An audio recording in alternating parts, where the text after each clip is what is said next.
Oh, welcome to this edition of the YAHOWAH blog. I am your host, Craig Winn. We get to celebrate it in our ocean studio today. It is a Friday afternoon here in the U.S. Virgin Islands. I think today is the 5th of December. You know, time kind of mellows to the point where it's difficult to know exactly where we are on the calendar. It is beautiful. I hope you enjoyed the scenes of the ocean that will be presented throughout this program behind me. We have Rich at the controls, and I am certain that he will find a way to share this beautiful scene with you. Uh, our study today is based upon a Mizmowr that we began just in our last program. We had begun to discuss the opening of the sixth Mizmowr, or Psalm of Dowd. It was interesting because it was a celebration of the eighth octave. And the fact of the matter is that on a piano, there are seven keys, and an eighth octave would be well beyond human capacity to both hear, of course, also to sing, and even beyond instruments to play. But it is not beyond where we are headed, because while God's plan is delineated in 6 + 1 = 7. In other words, it took us 6,000 years after we were booted out of the Gan Eden for us to be able to return. But principally because, well, we didn't measure up in the garden. The fact is that neither Adam nor Towrah was worth a hoot. Neither of them listened to God. Neither of them responded appropriately to YAHOWAH. Neither of them engaged and contributed anything to the garden, so they didn't want to work, and they certainly showed themselves to be unreliable. And God knew that it was going to take a long time for us to figure our way back, for us to earn his trust, for us to show that we were willing to make a contribution and therefore be additive as opposed to simply being a dependent, and as well show that we can get up when we fall down, show that we're willing and able to learn. And it was all a marvelous story, and we shared the sentiments of this throughout the programs that we're doing in the library studio on our return to the garden. And in this light, one of the things I want to share is that while Adam depicted everything that God does not like, he didn't listen, he was not responsive, he didn't engage and work and made no contribution of any kind, and he proved himself to be unreliable as well as uninteresting. He had no character. Dowd is the opposite of these things.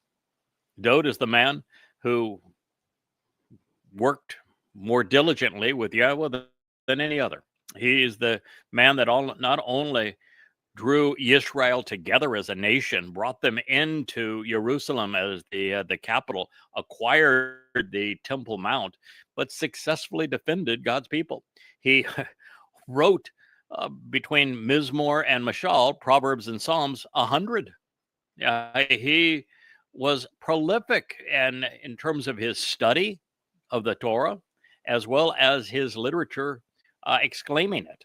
And beyond this defense of Israel, the unification of Israel, the building the city of Dowd and Jerusalem, acquiring the Temple Mount, and writing these legendary examples of poetry and prose, Dowd also volunteered to serve as the Passover lamb and take our guilt into Sheol on Matzah and be the living embodiment of Bikuwrym. And so Dowd is the antidote for the failures of Adam. He is the proof text that man, having fallen, can get back up.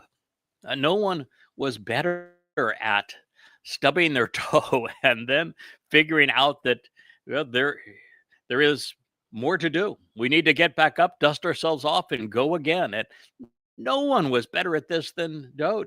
It was why that whole series that we did that led to 2 Samuel 6, where Dowd gave up on moving the Ark of the Covenant into Jerusalem when God's metaphor of the bull pulling the Ark of the Covenant position in the proper place was misunderstood by Dowd. And then he had Obed-Edom fill in, and Dowd figured out, if God's going to arrange Obed-Edom to resolve this for me, I might as well just celebrate. I'm going to put on the regalia of the high priest. I'm going to party hardy, and we're going to enjoy this whole process. Dowd was resilient. He was willing to get up and to do this. And even when you consider how kind of at a low point Dowd's first life ended, the highest point any life has ever lived to acclaim is his fulfillment of Pesach Matsah Bikuwrym in 33 CE, year 4000 Yah. And of course, for having done so and having earned God's respect, he's going to return as king of forevermore. So Dowd is the antidote. He is the exemplar. He's not only the exemplar of the covenant, which is what YAHOWAH said in the 89th Mizmowr, he is also the one who facilitated the benefits of the covenant, another thing that God exclaimed of Dowd in the 89th Mizmowr. Dowd made the covenant possible because he fulfilled Pesach, Matzah, and Bikuwrym. And so there just is no one that is better than Dowd. And one of the things that makes Dowd so much of an ideal exemplar for us is the realization he was often wrong. He didn't always get it right. He stubbed his toe. He tripped. He fell. He was human. He just was extraordinary as a human. He got back up every time. He learned his lesson. He studied more and grew as a result. He corrected what he had wrong. And all the while he remained devoted to YAHOWAH, knew God's name, proclaimed YAHOWAH's name, knew his role in the fulfillment of Pesach Matsah Bikuwrym, which is why he wrote the 22nd and 88th Mizmowrs. Dowd is the man. He is absolutely extraordinary. When it comes to knowing God and engaging in a relationship with him, the only thing that could even possibly rival getting his name right, YAHOWAH, recognizing that God is one, and therefore he cannot be Jesus, he cannot be a Holy Spirit, he cannot be Allah, he cannot be Mama God. He is one. He is not Hashem. He is YAHOWAH. The only thing that would even come close to rivaling those realizations is that YAHOWAH has a chosen one. He has an anointed Messiah. He has his choice of our king. He has a man that he said, he is my son and I am his father. He's the one who YAHOWAH in the 89th Mizmowr said, everything that's important to you, your life, the fulfillment of enablement of the covenant, very model of the covenant, it all revolves around Dowd. He is the one who was the first to demonstrate that we could measure up. I mean, yes, there are some wonderful examples along the way of kind of people who tease at this. I think the story of Noah and the fact that he listened to God, did as God said, and therefore he and his family were spared, along with the life forms around the area of the Black Sea from the tsunami that was caused by the Berkel impact crater. I think that he's a marvelous exemplar, if you will. I think the fact that Abraham and Sarah, by having walked away from Babylon and having listened to God's narrative on the covenant, and then shown that when Abraham and Yishak climbed to Mount Moriah as the dress rehearsal for Passover, that they understood the concept that God was trying to convey, I think is another marvelous exemplar. But it really all comes together. That's why he is the fulcrum. He is the cornerstone. That's why his life was lived right in the middle of the human story, 3,000 years after we were expelled from the garden, and 3,000 years before we will return to the garden. So And everything I could tell you, there really is nothing more important than you recognizing that Yahweh is God's name. Yahweh is one. That is his one and only name. He is known through his Torah and prophets and nowhere else. And that Dowd is his chosen one, his beloved son, through whom all of these things are now possible to us. So this sentiment regarding the eighth octave is important because while 6 plus 1 is God's formula, we have 6 Moed Mikre that lead to the result, Pesach Matsah Bikuwrym, and then Shabuah, Towrah, Kippurim, and Sukkah.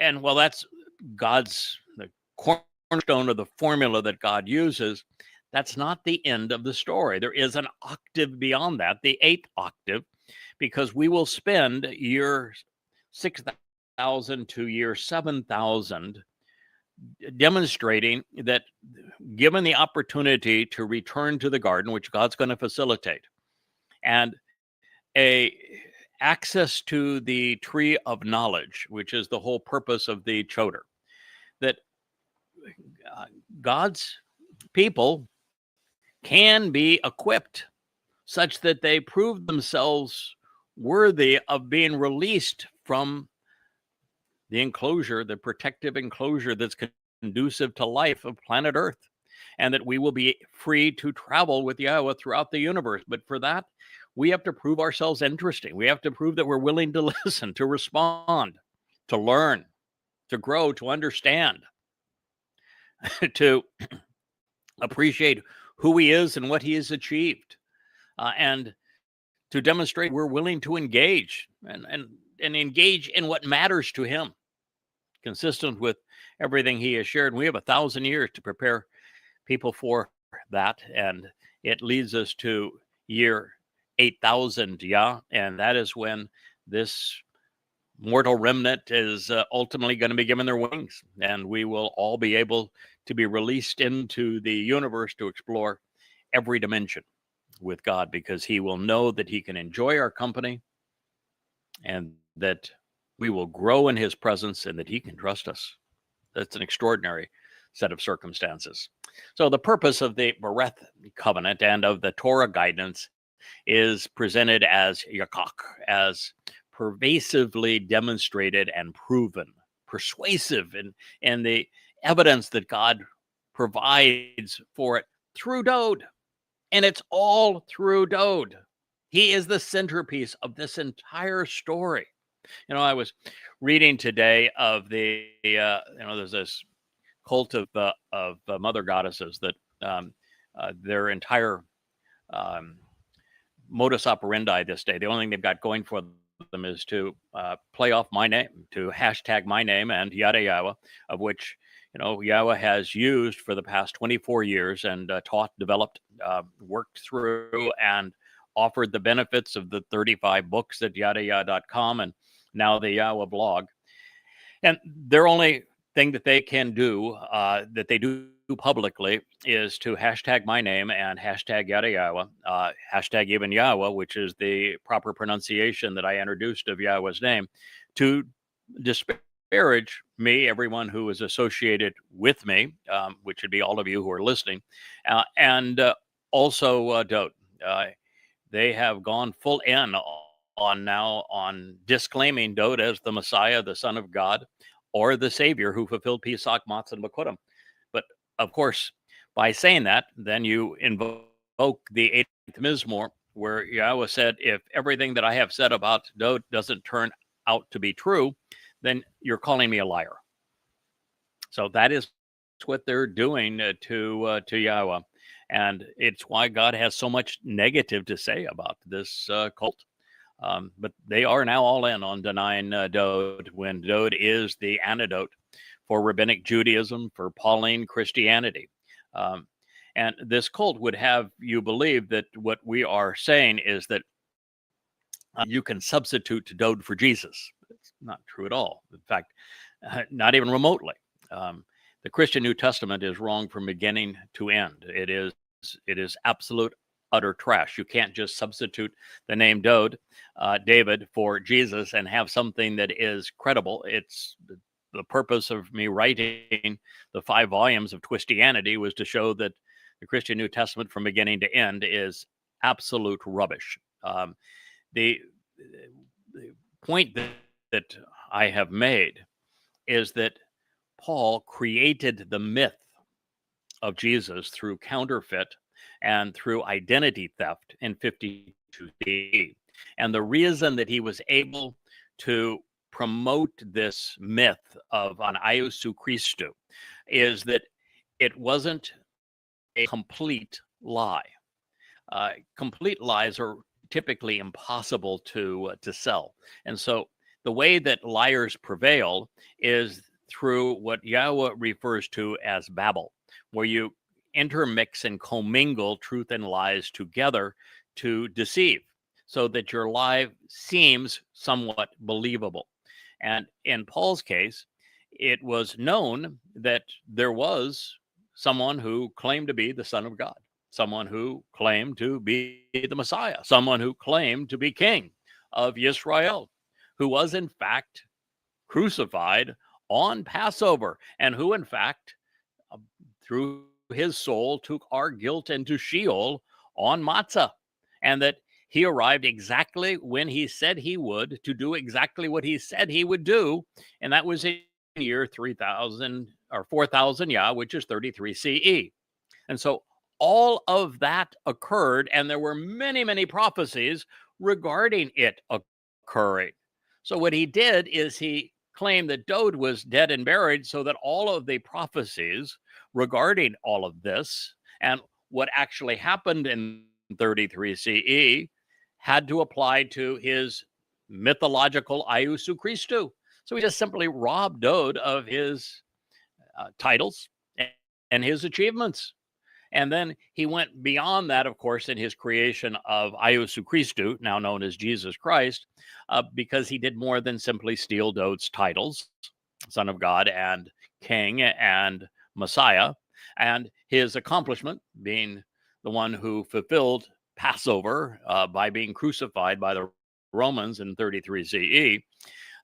He then added a Dionysian flavor to it to make a religion out of this, and he made his Iousu Christou a god who died and was resurrected in the manner of Dionysus.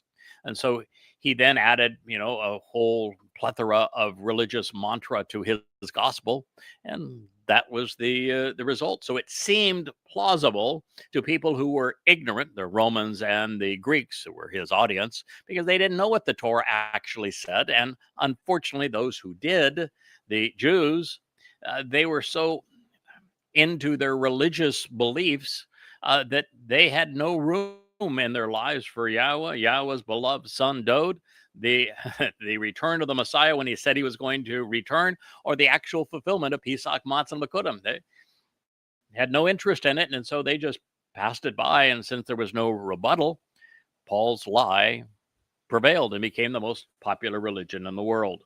So the recognition of who Dowd actually is and what he has achieved is the fulcrum upon which a soul pivots one way or another, either into Shamayim favorably and spending an eternity with God, dissipating into nothingness because they were misled, or being part of those who are now misleading, which earns an express ticket into Sheol. But Dowd is the one who demonstrated that the Torah, rather than condemning us, perfects us. It perfects the imperfect. Dowd had to be imperfect. So this whole idea of the Passover lamb has to be perfect. No, the Passover lamb has to take our guilt and be the substitute death for our guilt. It's all laid upon him. And the whole idea of Tamaim is just so misunderstood in the minds of the religious. For example, guess what? There is no such thing as a perfect animal. None, including humans, by the way. And so what God, by Tamim, is trying to express is that this animal is not demonstrably flawed, that if you're going to honor what Dowd did by becoming the Passover lamb, you don't take the worst of your flock and say, well, we'll sacrifice and eat that one. You don't do it that way. You look for the best that you have. And you offer the best that you have, because that's what God did. He offered the very best of us in Dowd. And that's the message. So Dowd demonstrated that clearly the Torah perfects the imperfect so that we can become beloved sons and daughters of Yahweh. The sixth Mizmowr, then after that introduction, begins, YAHOWAH, which is the proper pronunciation of God's one and only name as directed by his Torah teaching regarding our Chaya existence and our Shalom restoration. Yahweh, you consistently prove your case through me with pervasive arguments which vindicate me and acquit through me. Ata Yakash Ani. You use evidence and reason, engaging in rational dialogue with me, making decisions and resolving disputes through me, demonstrating that you and I are right. Was the Hiffle imperfect Joseph? Yah is continually enabling Dowd to engage in the process of rational discourse within the parameters of free will for our benefit, thereby eliminating everything displeasing and disagreeable. That is the whole purpose of the process. It's just explained so simply here that you just have to understand what the words say. Yahweh, God's one and only name. Not Yahweh, not Yahweh, not Jehovah, not Hashem, not Adonai, certainly not Jesus, not Mr. Christ. Yahweh. That is God's one and only name. You consistently prove your case through me, through Dowd, with pervasive arguments which vindicate me and acquit through me, thereby eliminating everything displeasing and disagreeable, devoid of antagonistic implications or frustrations. That is the beauty of it. You know, I spent some time, I don't know if it was yesterday, the day before yesterday. One of the books had some, clean up on aisle 9 sort of stuff on it, and I was going through it, and I was thinking with the Moed. No, it was the Mikre series, volume 4 of YadaYahowah, and I wrote it before, in my last edit pass, of course, was it, before I fully appreciated the implications of what we have just read. To get to the point where you know, not just think it's possible, but you know that what we just read is true, that God eliminates everything displeasing and disagreeable through Dowd. And you recognize that the way that happened is the fulfillment of Pesach Matsah Bikuwrym, and particularly on Matzah, because Pesach adds to our days. It elongates our lives. It's the doorway to life. It's why Dowd is the Etz Chaim, the tree of lives in the garden. But it's Matzah where everything that is displeasing and disagreeable about us is removed, including anything that was flawed about Dowd. It's taken away because the whole process of fulfilling Matzah is explained in the 22nd Mizmowr, the 88th Mizmowr, and the 89th Mizmowr, and the 103rd Mizmowr, and Yeshaya, Isaiah 9 and 53. It's all laid out for us that God laid upon Dowd's nephesh soul the guilt, everything that was displeasing and disagreeable about us was placed on his soul as he carried it into Sheol. depositing it there in what's the equivalent of a black hole, never to be seen again. And that is why we are perfected as the benefit of the covenant on matzah by Dowd's actions. And so I had to go back through one of these books and write out all references to the idea that the Ruach was doing something special here. And I came to that conclusion prior to knowing Dowd's fulfillment of matzah, because I want to tell you, it took 24 years of really devoted study and research through the Torah, prophets, and Psalms before you finally recognize that this is God's message and that it's as they say, hidden in plain sight, and it's reinforced over and over again, and it's the way that it had to be. But prior to knowing that, you're saying, well, matzah is to unyeast our souls of the fungus of religion and politics, that which is particularly disagreeable and displeasing about our nature. And so trying to figure out, how did that happen? And if you don't understand that Dowd fulfilled matzah by taking our guilt into Sheol and depositing it there, then you're left with, well, okay, there's a reference to a fire, and we're supposed to approach it on matzah, and the fire was written as Isha, which would be the feminine manifestation of fire. Maybe we can extract that into that the set-apart spirit, who is not mentioned, somehow plays a role in covering us such that our sins are no longer seen because they're covered in light. But matzah is not about adding something like a garment of light. It's about taking away something, that which is displeasing and disagreeable, and taking it away and putting it into a place that's not light, but totally dark. It's not about covering over our guilt. It's about taking it away and eliminating it.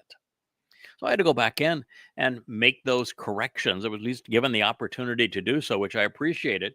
And it was amazing, too, that I had several times tried to delegate this. Some of the those listening, particularly Mariah, will know this. Rich also. I tried to delegate taking those references out of the books and correcting them for what Dowd had actually achieved. And as I went through this, and it only took a couple of hours with a couple of keyword searches to do it. And I should probably go back and do it with the other books as well.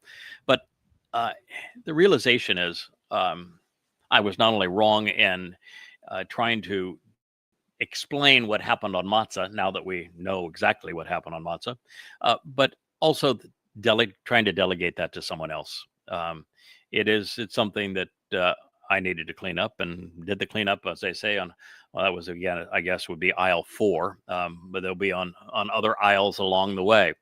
Now, one of the things I do want to discuss here with me acknowledging that that I extrapolated early on, prior to knowing that Dowd fulfilled Chag Matzah. Even though Dowd made it very clear that he has done so. I should have seen it earlier, but, to my credit, I'm the first person in human history to see it.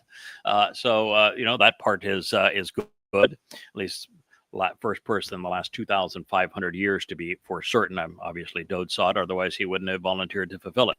And I think YAHOWAH saw it, otherwise he wouldn't have written about it the way that he did. But the first person to put it all together and say, this is exactly what happened. And one of the things that dawned on me is, so Rich, what if, we were to go away from God's instruction for the moment? Because, God was very clear with me a year ago at this time, when he said, all right, the marginal utility of editing the books and writing another book is very small compared to the marginal utility of you now doing a blog and you speaking to my people. And so I went from a fellow that translated and wrote 12 to 14 hours a day, 7 days a week, to a person now who spends most of his time preparing for and delivering these programs. And one of the things that dawned on me is that while I had made a commitment to enhance the books over time, to refine them, to share what additional that we had learned, to even correct things that, like the Spirit's involvement and matzah, when the Spirit was involved, but not for us. The Spirit actually carried Dod's nefesh into Sheol, protected Dod's nefesh while he was in Sheol, and then released Dod's nefesh from Sheol, which tells us a lot about the Ruach, which means that the Ruach cannot be Yahweh, but is instead the influence and the power of Yahweh, an implement of Yahweh, because otherwise it could not have gone into Sheol with Dod. But since we're told the Spirit never left Dod, that is a requirement. So when I recognized, that there's not only that realization, but there's just so many more that are things that we have learned, particularly over the last 6 months, that if we were to go back now and say, let's do another edit pass through the books, 35 of them, 25,000 pages. And let's say that we worked at faster than anyone has ever worked in terms of doing an edit of all of the new things that we have learned and weaving them through these books and citing the evidence for them. And we made just enormous pace at 10 minutes a page. Well, 10 minutes a page is 6 pages per hour. So if you want to do the math, if I were to take half of my time, I work 80 hours a week at this. If I were to take half of my time, 40 hours a week, just to do another edit pass through the books, which, by the way, are absolutely overwhelmingly good enough to direct any soul to Yahweh. But if I were to refine them, you know how much time it would take? It's 104 weeks. It's 2 full years of 40 hours a week to achieve that result. So I think what we're going to do is what Yahweh said. Let's look the camera in the eye. Let's speak directly to the world, to Goyim and to Yehudim, and share what we are learning in real time, because that is the joy of these programs, is that so much of what I'm sharing with you is something that I've come to understand quite recently, and we're developing our foundation of understanding literally in real time. After 24 years of building the foundation, now we're watching this picture that God has presented for us, beautifully framed now, and all of the contours and details are just becoming so evident to us that it is a marvelous experience to be able to share these thoughts with you in real time. And I think what you're noticing here is that this isn't scripted. This is all very much extemporaneous. We sit down. These are all live streams. There is no prior programming. Rich and I don't say, okay, Rich, what do you think we ought to cover today? Let's coordinate our notes. The only thing Rich will do is if we are making a presentation from a particular address within the Torah, prophets, or Psalms, he will have taken a picture of where we were in that particular studio at the conclusion of our last program, so that if we're, I don't like to cite Yahweh's testimony just off of the top of my head. I've spent a lot of time developing these translations. They're all my own, and even the style of the Amplified translations, and they're from the oldest extant sources, the Dead Sea Scrolls, when they contradict the Masoretic text, are different than the Masoretic text, and scrubbed of all the diacritical religious markings of the Masoretes, the rabbis. I want to build it to you. I mean, I'll share even some of my commentary, because that commentary was very thoughtful. I'm studying this. I'm thinking about all these other things. You're putting it into words that are very much germane to that topic. But still, the majority of every program is extemporaneous. And so about the only thing that Rich and I will coordinate is we'll say, hey, Rich, it's a beautiful morning. Welcome back. Rich gets the big buck, so he comes here early in the day.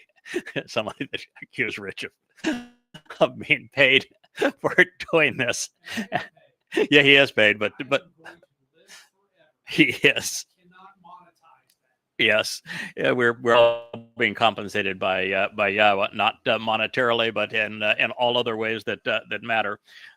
Rich is far and away the most generous person who I have met relative to the covenant in terms of he's taking his life savings and he is investing significantly to make this YAHOWAH vlog better.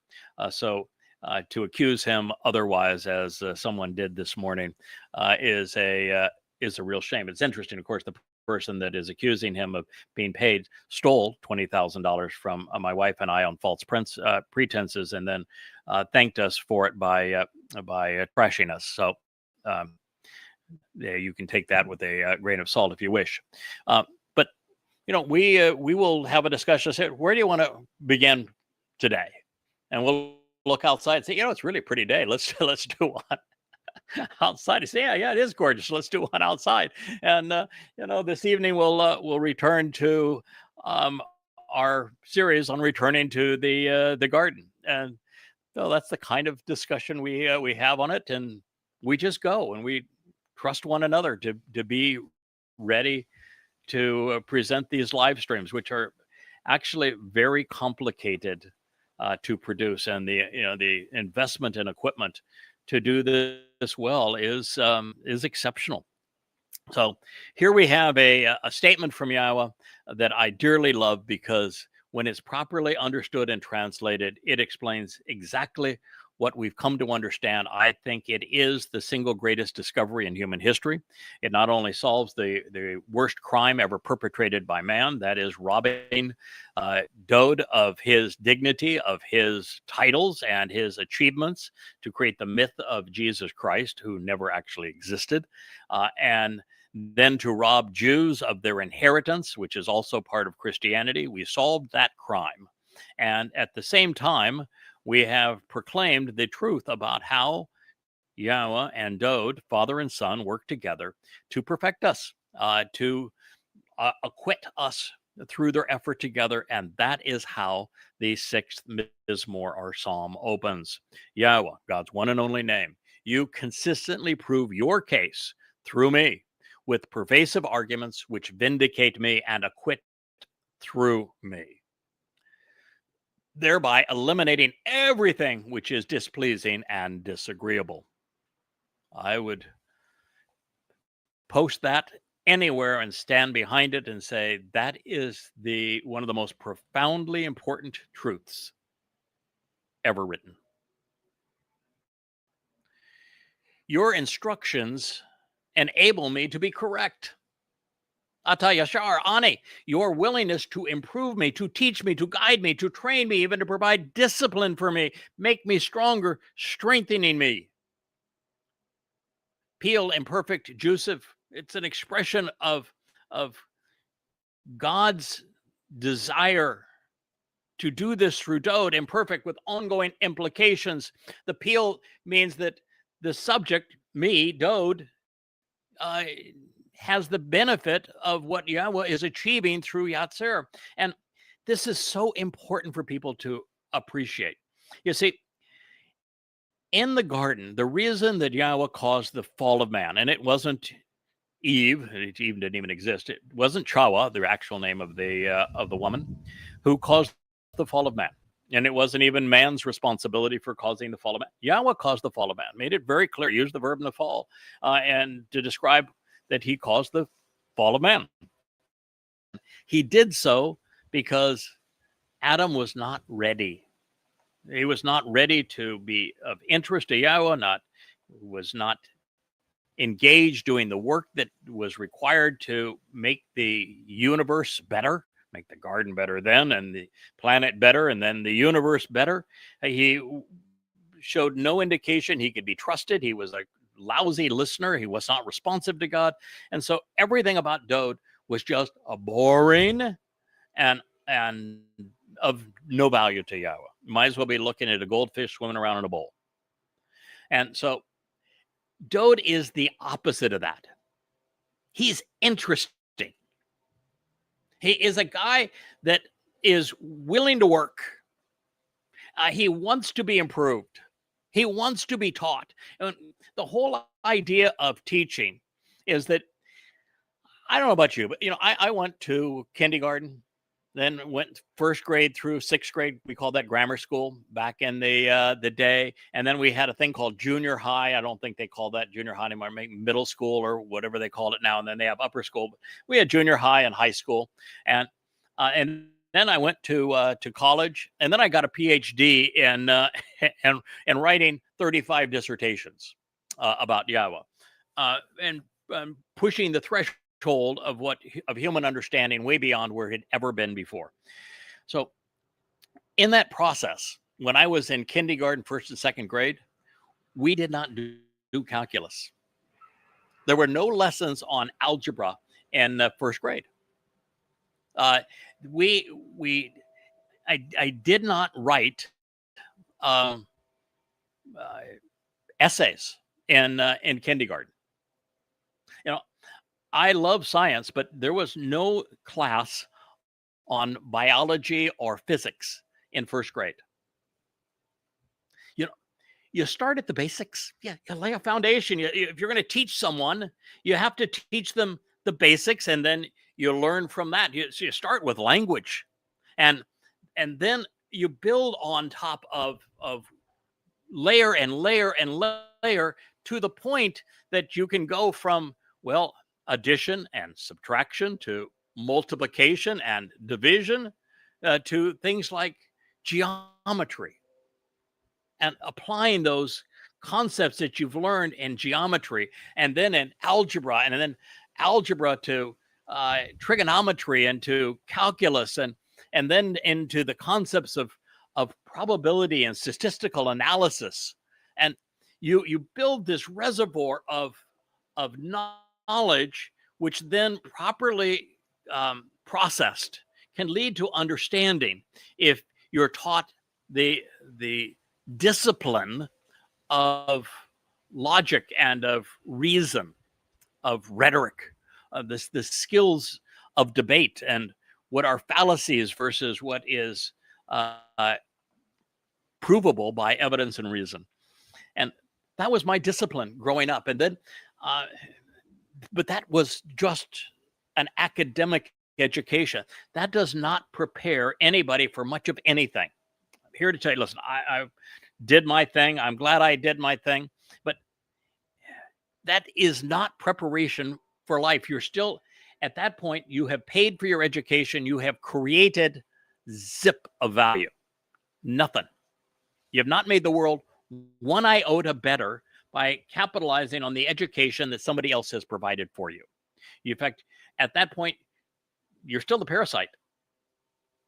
And until you can pull yourself to the point free of that, to the point you can then make a contribution. I started in business. I wasn't very good at it. And I think I've shared that my first year at about 25 cents an hour, worked damn near 100 hours a week, which might have gotten to, survivable income. But, I was terrible at it. I was trying to do I think the hardest job in the world, sell things. And I was just really crappy at it. And so the second year, decided, well, I'd like to be a success. And so I'm going to have to figure out a way that I can use my skills. And my skills were up here primarily. I didn't have the great personality. I don't guess I've never had a great personality, but I was smarter than the average lizard out there. And so I used my noggin to conceive a way that I could succeed in sales without ever having to sell. And it was so insightful that if you talk to people and find out what they want and need, and you figure out a way to give them what they want and need, it means that you have to listen to them. You have to genuinely care about them. You have to then process what they have said, and then you have to figure out a way to determine if the difference between what they want, what they need, what's good for them, and how to deliver it to them in the proper way, because if you do that, you don't have to sell them anything. You're offering them what they already want. I came up with this approach, and made millions back in the time when millions were actually real money. And then parlayed that into company after company, and I built things. I hired people. I conceived new ideas. I went after them, approached them, and built. And that's the kind of thing that YAHOWAH is looking for. And I recognize that in that whole process of starting and building companies is that every day you're faced with tremendous challenges. You really have to be devoted to the cause. You have to invest your own money to make payroll. You're the last person that gets paid. You're responsible for everything. And yet you need to be able to delegate. Otherwise, you can't make a meaningful contribution. And then you have to figure out a way to share credit. And recognize that when you share credit and you praise people, they will very often do what I've seen so many people do. And that means that they will figure out a way to turn on you. And they will use what you have said positively about them against you. And so it is this constant building up and then being torn down, and making 100 right decisions in a day, and having the one that wasn't as good as it maybe could have been or should have been bite you. And how you have to recover from that. It's this discipline. It gives you grit, backbone, stamina, resilience. It builds a sense of character and confidence. The only way you know that you can prevail when times get tough is to have gone through tough times and to have prevailed. And this is what God is looking for from us. It's the thing that Adam did not have. It's the thing that Dowd had. It is what made Dowd so special. He was a builder. And so God recognized, and here's Dowd speaking to God. It says, your instructions enable me to be correct. Your willingness is to improve me, which means that he didn't start perfect. He didn't start knowing it all. He was taught and he improved. He was guided and he was trained. God provided discipline, which made Dowd stronger. It's a tiny little thing, but many of you know, because I posted it, that in the last week, I have been troubled by a painful back. And never once in this process did I say, God, could you just please make the pain go away so I can be productive? No. What you have to do is to show that, you're capable of dealing with adversity, that pain is not something that's going to keep you down, that you can do this. And it's been difficult to breathe in deeply enough to do this program because, well, you can't speak into a microphone unless you have air that goes across your vocal cords. And when you're sitting down at and having that kind of compression and this pain, that's where the muscles contract around it and create that whole it's just agonizing. It's like knives being in you can't deeply enough to project on a program like this. And I thought that wincing and pain might be inappropriate. But it's not like I gave up those days. I spent almost all of that time. I think the entire time I took 4 or 5 hours off my normal schedule, where I just had to lay down on a hard surface and let everything chill out a bit. But other than that, I was translating. I was working on Bashar Herald Volume 4, and here we are back at it. We may limit our evening program to an hour tonight as opposed to 2, so that I'm able to be functional as well tomorrow. But this is the kind of stuff that YAHOWAH is looking for.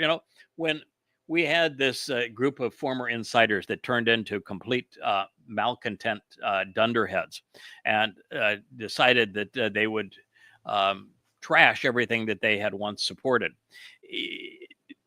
The proper answer is not to say, have them just go away, they're an irritant. No, It's to plow right through, to continue the course, expose and condemn as God shows the way to do that, based upon His prophetic instructions. But keep right on going. Look at Moshe. Boy, he had to do it, didn't he? Look at Dowd. He really had to do it, didn't he? Both of them encountered inside rebellions, and painful ones, but they had to demonstrate that they could endure even through it. And this is what God wants of us. So your instructions enable me to be correct.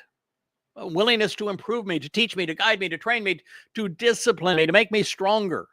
All of these things are so powerful. And you are never overly protective or antagonistic. God, I love this. It just, it's a celebration of everything that Dowd represents.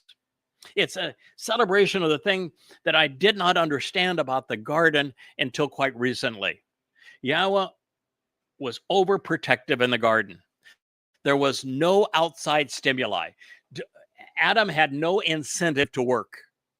He had no grit.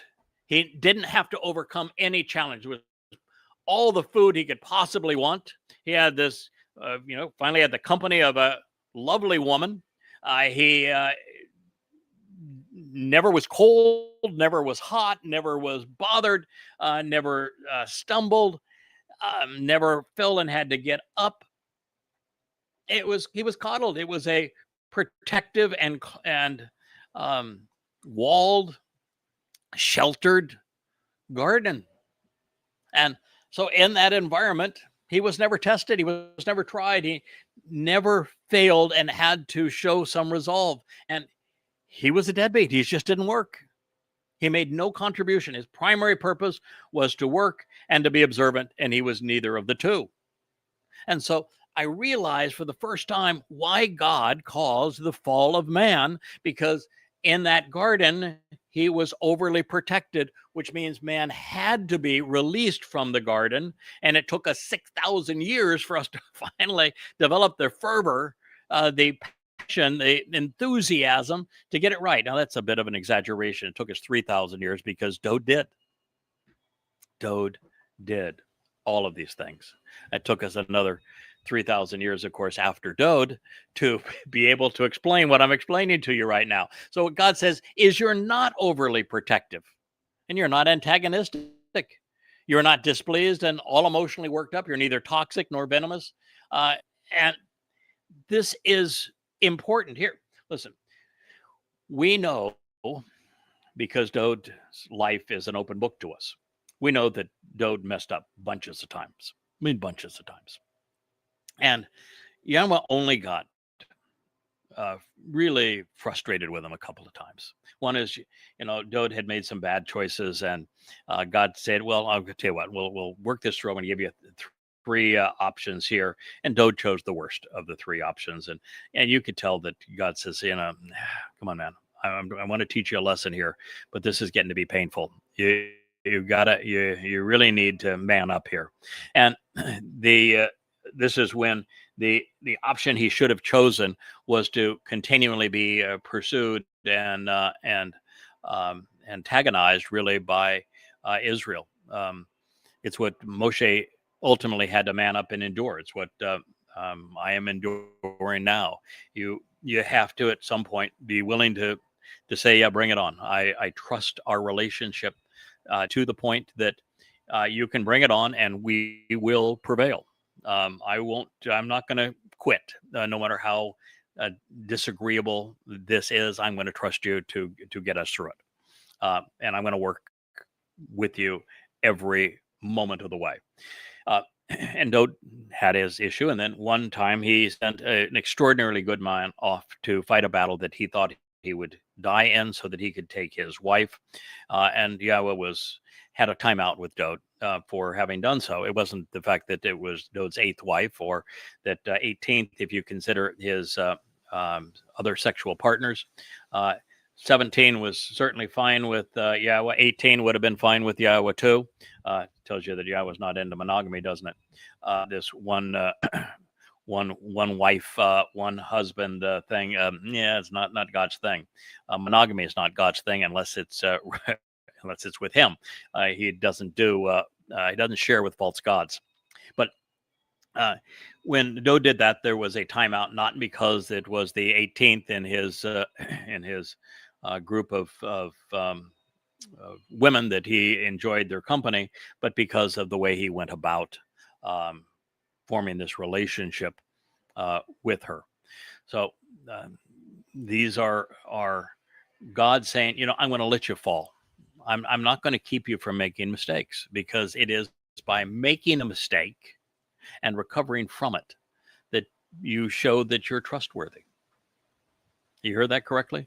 It is by making a mistake and correcting your mistake and growing from it that you show that you're trustworthy.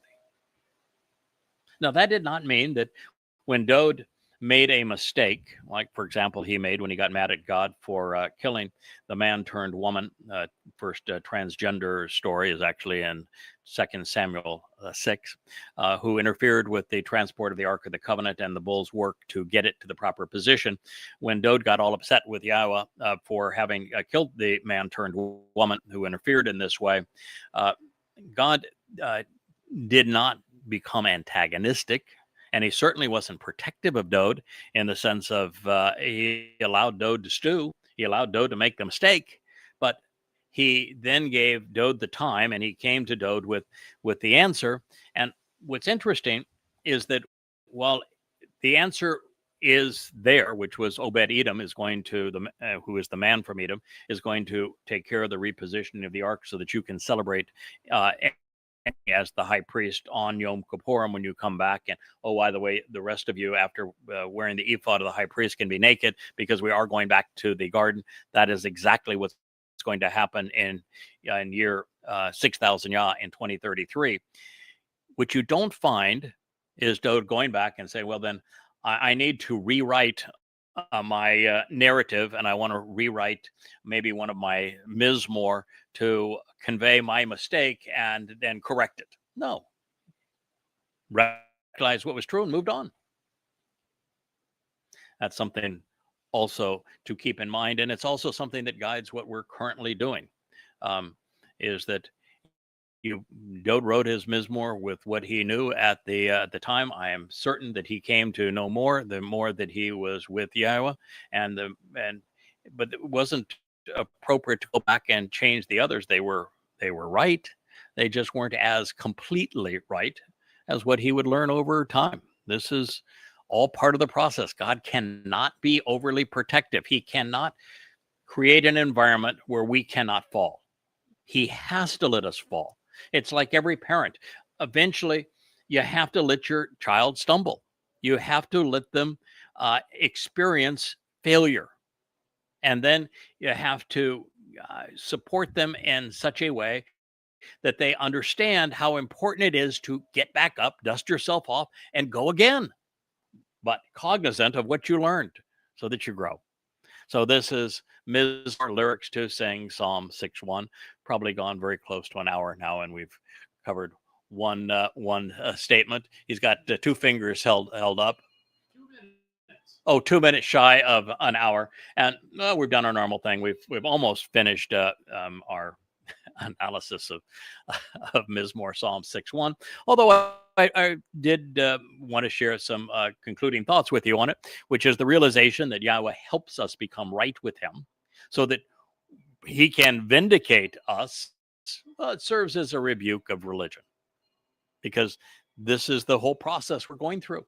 And this affirmation is irrefutably and undeniably established through Dowd's life and through his lyrics. He is the antidote for false perceptions that are contained in the Talmud and the New Testament. By closely examining and carefully considering the Torah, by listening to the revelations that YAHOWAH conveyed to the prophet Shamuel, Dowd came to know and trust YAHOWAH. A highly imperfect man was completely vindicated. My my, my Leah has got her her little Cara, and there well, there we are. Hello there, Cara. This is an imperfect dog that is as sweet as they could possibly be. She does like beards, however. She is quite the kisser, as you can also see. She is a sweetheart.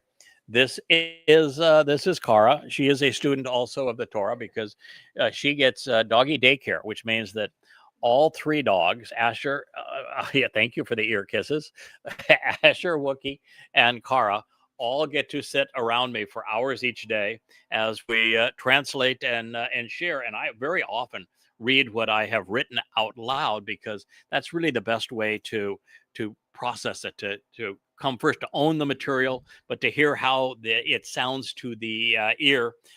And so she is very accustomed to this. And then in the evening, we will play these programs to listen to what we have conveyed.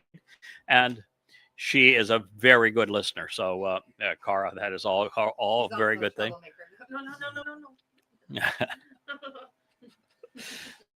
So this is Cara, and with Cara on top of the table, Wookie and Asher are both jealous and now want and now. To tell you it's time for lunch. Okay, attention.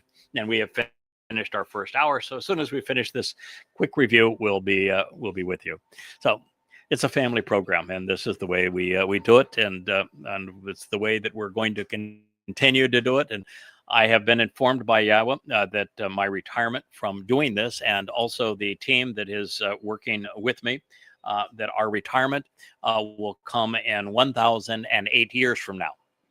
And then we're officially retired and just get to enjoy the benefits of this. But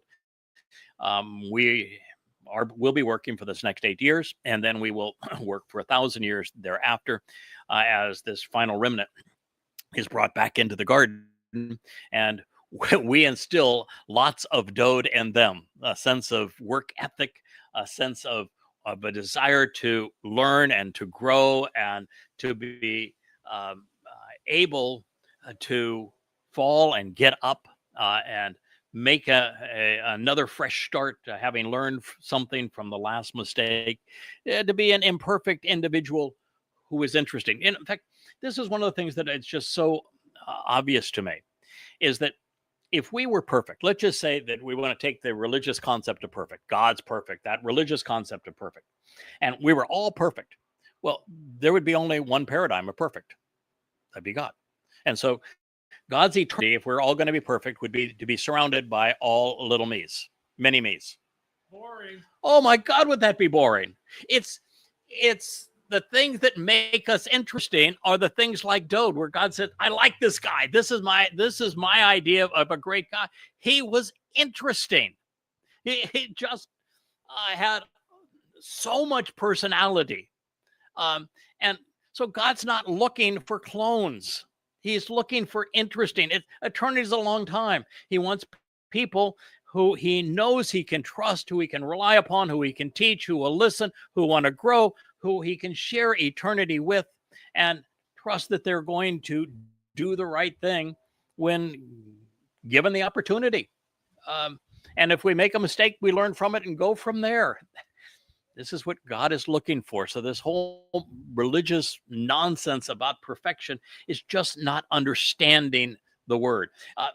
I like it actually as a verb, where the purpose of the second benefit really of the covenant, it's a condition of the covenant and then a benefit of the covenant, is walk to God and allow him to perfect us. And when you're dealing with perfect as a verb, that I see it as refine, improve, knock off some of the rough edges here and there, allow us to grow and achieve some confidence along the way. I like the idea of being perfected. I just don't like the idea of being perfect. I don't think God does either. I don't think it's realistic, and I don't think it's even desirable. But being perfected absolutely is, and Dowd is the epitome of this. So this is a marvelous, marvelous, I mean, just tremendous affirmation of everything we have come to know and share. And here it is, so brilliantly presented. And the opening line of the sixth, the number of man, Mizmowr, of God's beloved Son, the Dowd, our Savior, our King, the Messiah, the man who is not only the exemplar of Yisrael and the exemplar of the covenant, but the man who made it all possible for us to share in everything that God is offering. So thank you for listening. I know I talked a lot here and talked probably too fast at times. There were just so many things I wanted to share because this message resonates with me. It is one of those that I celebrate, and I'm so thankful for YAHOWAH for sharing it with us. Have a wonderful rest of your day. Hope to see you this evening as we do Family Hour. That will be at, I guess that's 5 o'clock Eastern Standard Time, 6 o'clock Atlantic Time here in the beautiful Caribbean Sea. But it'll be 5 o'clock Eastern Standard Time this evening. We will do Family Hour with the normal cast of characters and look forward to seeing you there as we continue with our series, Return to the Garden. Good day.